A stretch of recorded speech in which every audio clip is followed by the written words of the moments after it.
Okay. Alright. A new video I have today that I wanted to do and I researched a little bit about is the Smith Wesson Border Guard. Now this knife, if you haven't realized, it's been in one of my earlier videos, but this is one of my larger knives compared to all the other pocket knives and stuff like that. Now, this one is the half serrated version instead of the full normal just sharp version, no serrations. Now this one is supposed to have a thumb stud and it's also supposed to have a pocket clip, but the person I got this from did not have it on the knife when I got it. He just gave it to me like this. So this is what I have. It has a lanyard holder, window breaker, seatbelt cutter. It has like this granite or like kind of rock texture on there with some little lines along the grooves and triangles and squares. Little grooves here. A little, like, it looks like a revolver cylinder to me, but looks cool. Now this one, if you haven't realized, is a lot larger compared to other knives. And I always bring out my EDC for comparison. It's a decent size bigger. And this is the Smith Wesson Border Guard, is what it is called.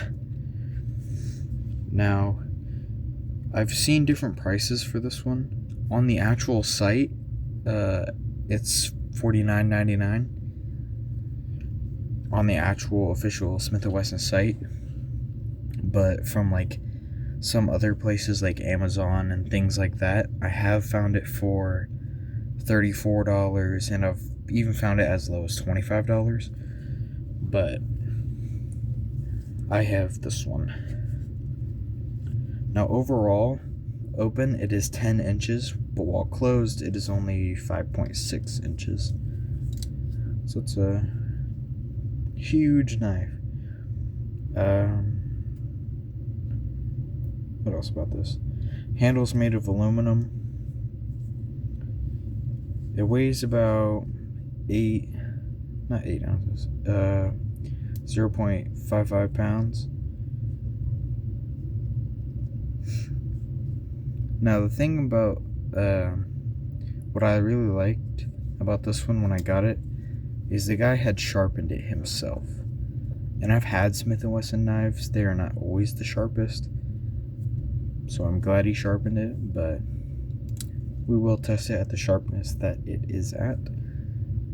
Oh, and the blade is about 4.4 inches, I think.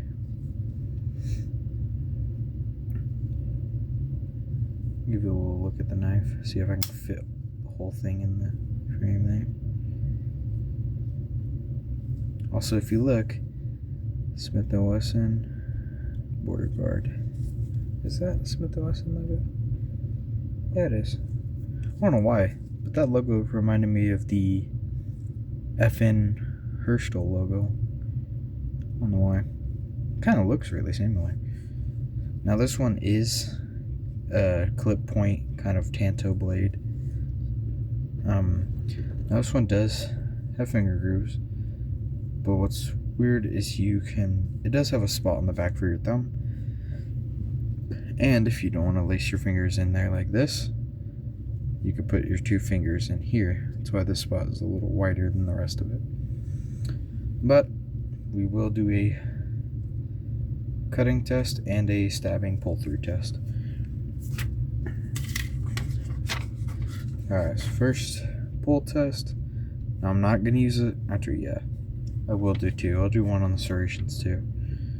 So,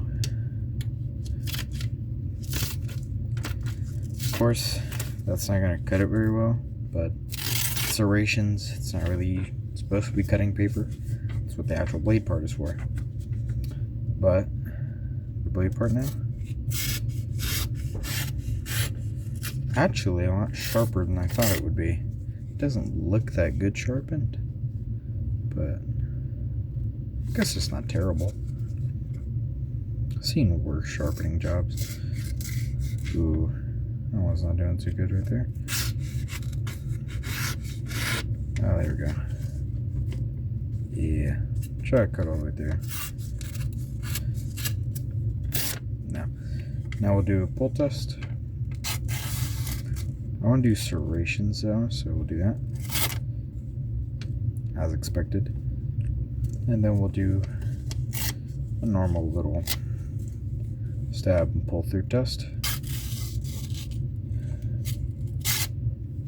Not terrible. Got a little stuck towards right there in the middle, but that's fine. Overall, not a terrible knife.